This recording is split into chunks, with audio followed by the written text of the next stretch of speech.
안녕하십니까, 이성수의 증시 토크입니다. 자, 어제 종합주가지수가 2100포인트를 훨씬 뛰어넘으면서 자 1년 10개월 만에 하락 추세가 마무리됐습니다. 자, 위기 탈출 넘버원처럼 정말 하락장을 드디어 벗어났는데요. 자, 그런데 한편으로는 갑자기 이렇게 상승 추세로 돌아서다 보니까 또 한편으로는 마음 한구석이 무거운 것이 사실입니다. 자, 그도 그럴 것이 앞으로 눈앞에 기다리고 있는 악재들도 몇 가지 있기 때문입니다. 자, 오늘 증시 토크에서는요, 눈앞에 기다리고 있는 악재들을 체크해 보면서 그 악재가 과연 시장에 어느 정도의 영향을 줄지 이 부분에 대해서 함께 생각해 보는 시간을 가져보도록 하겠습니다. 자, 일단 1년 10개월 만에 종합주가지수가 하락 추세를 탈출했다라는 점을 일단 우리 모두 축하해야 되겠죠. 자, 작년 1월 말부터 해서 종합주가지수가 지속적으로 하락하면서 올해 여름 같은 경우에는 종합주가지수 1800대까지도 내려갔었습니다. 와, 정말 아찔합니다. 자, 그런데 자, 그 이후에 반등이 나오면서 어제 갭 상승 후에 장중 내내 상승하는 그러한 상승세가 나와주면서 확연히 하락 추세를 뚫고 올라가는 아주 고무적인 모습이 나타났습니다. 자, 그런데 이러한 상승 한편으로는 또 불안하죠. 이러다 또 내려앉는 거 아니야, 이렇게 생각될 수도 있습니다. 자, 그도 그럴 것이 눈앞에 몇 가지 악재가 기다리고 있기 때문입니다. 뭐 여러 가지 악재가 있을 수 있습니다만 당장 눈앞에 보이는 악재 3가지를 제가 준비를 해봤는데요. 첫 번째로는 바로 이것입니다. 올해 연말을 기준으로 해서 대주주 양도세 기준이 레벨 다운 되면서 대상이 확대되게 됩니다. 자, 요 연말 대주주 양도세 기준 확대는 2013년 연말부터 해서 시작이 됐죠. 2013년 연말 기준으로 해서 한 차례 레벨 다운 되면서 대주주 양도세 대상이 확대되고 그 이후부터 해서 2년에 한 번씩 계속 이슈화 되었습니다. 2015년, 2017년, 그리고 이번에 2019년입니다.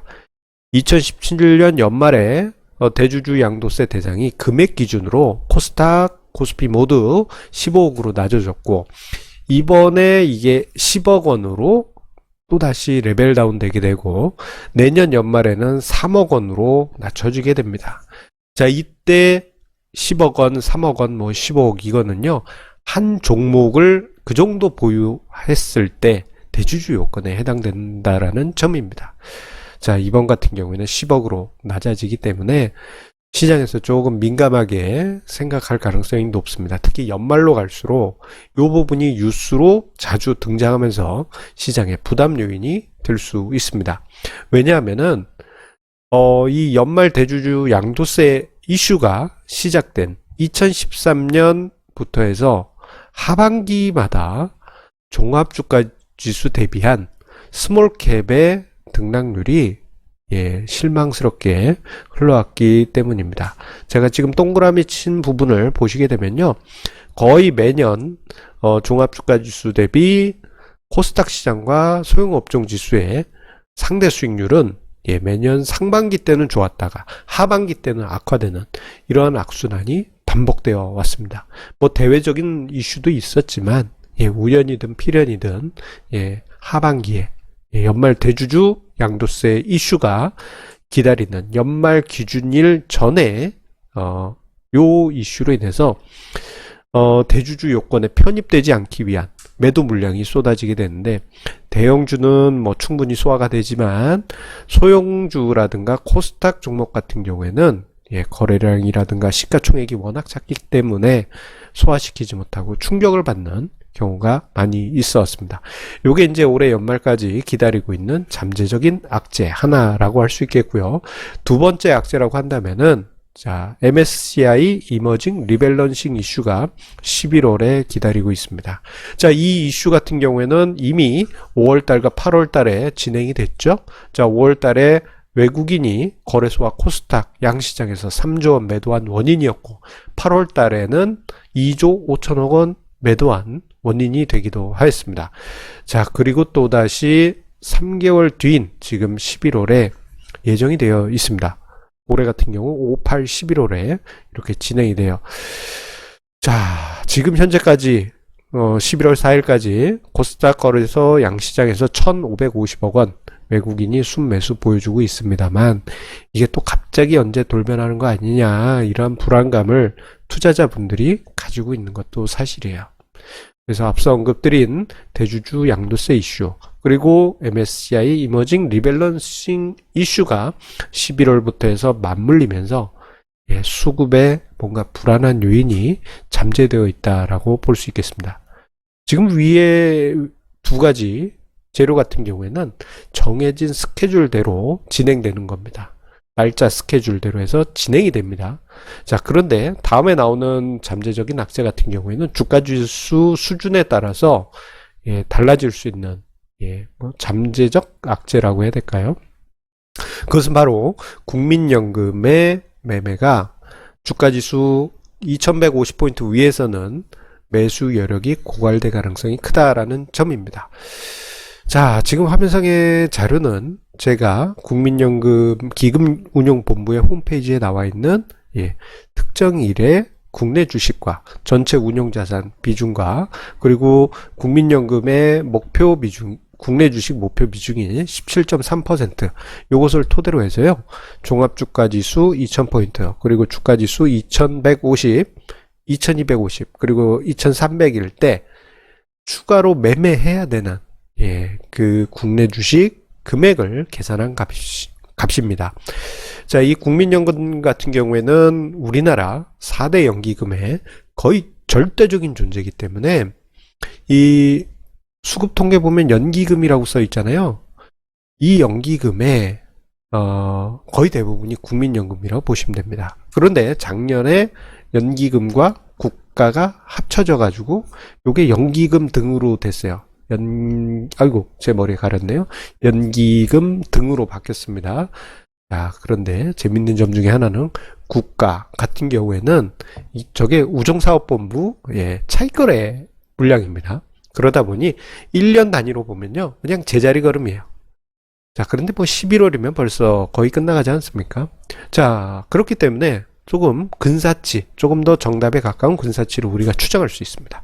자, 주가지수가 2000포인트일 때는 13조 6천억 원의 순매수를 해야 되고, 2150포인트일 때는 5조 6천억, 그리고 2250일 때는 3천억, 그런데 2300포인트가 되면 2조 3천억 원 순매도해야 됩니다.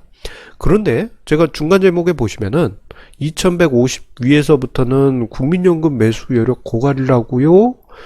여기 표에서는 5조 6천억이라고 써있지 않습니까? 라고 생각하실 수 있는데요. 자, 올해 하반기 이후 6월 말 이후 현재까지 이 수급 동향, 연기금 등의 수급 동향이 5조 4천억이에요. 자, 그러면 5조 6천억 빼기 5조 4천억, 5조 6천억 여력 중에서 이미 5조 4천억을 샀습니다. 그러면은 주가지수 2150 가면 여력이 고갈된다고 할 수 있겠죠. 이게 국민연금 매수세가 시장 하락할 땐 든든한 비빌 언덕이었는데, 이제는 조금 부담스러운 요인이 될 가능성이 높아졌습니다. 자, 이 세 가지 모두 정해진 스케줄에 따른 또는 조건에 따른 잠재적 악재라고 볼 수 있겠는데요. 자, 이 악재들 무조건적인 불안한 요인일까, 이 부분에 대해서 우리 한번 진지하게 생각해 볼 필요가 있습니다.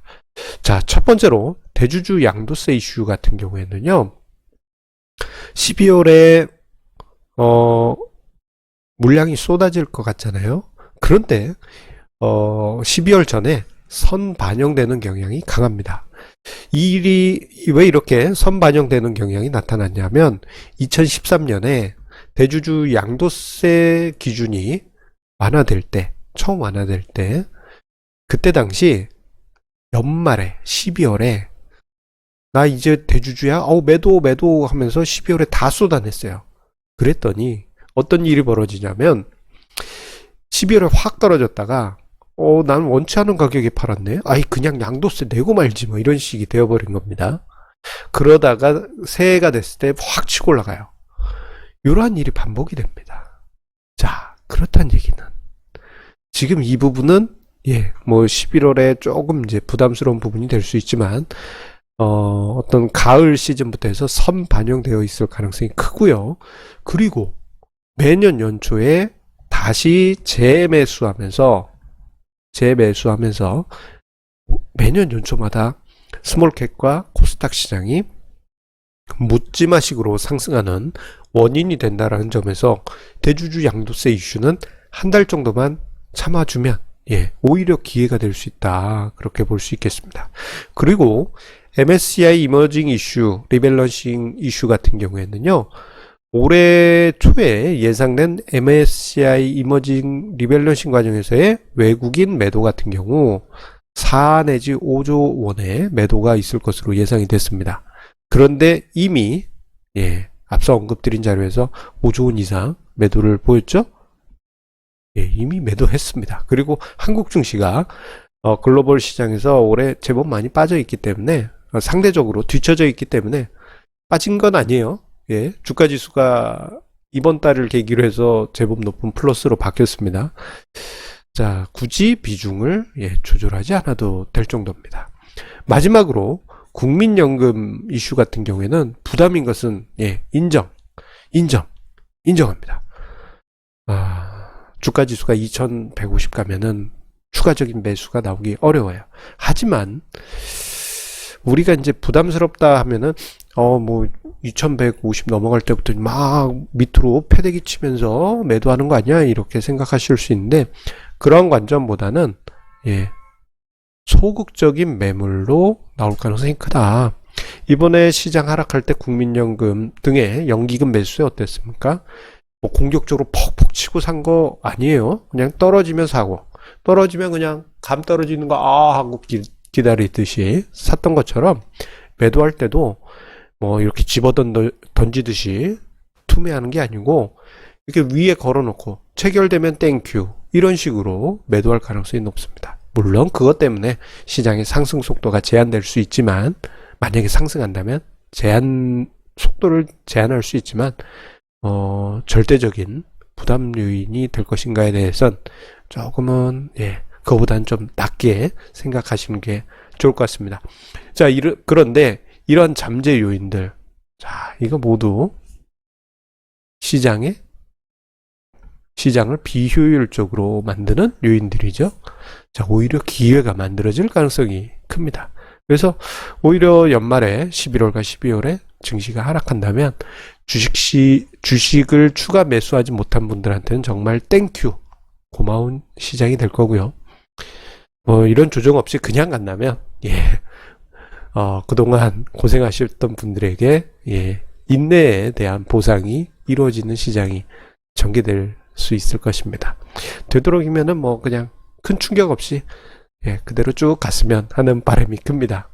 너무 오래 지치셨잖아요. 그렇게 생각해 보겠습니다. 자, 오늘 이성수의 중시 토크 함께 해주셔서 감사드립니다. 항상 우리 애청자님의 구독, 좋아요, 공유해 주시는 마음 감사드립니다. 자, 항상 좋은 주제로 투자의 큰 기준 제시해 드리고 있는데요. 내일도 좋은 주제로 찾아뵙도록 하겠습니다. 그리고 저의 영상, 영상을 함께 해주시면서 가장 중요한 거, 우리 애청자님들 성공 투자 꼭 완성하셔야 됩니다. 괜히 주변에 막 흔들리지 마시고 기준 꽉 잡아가시길 바라겠습니다. 감사합니다.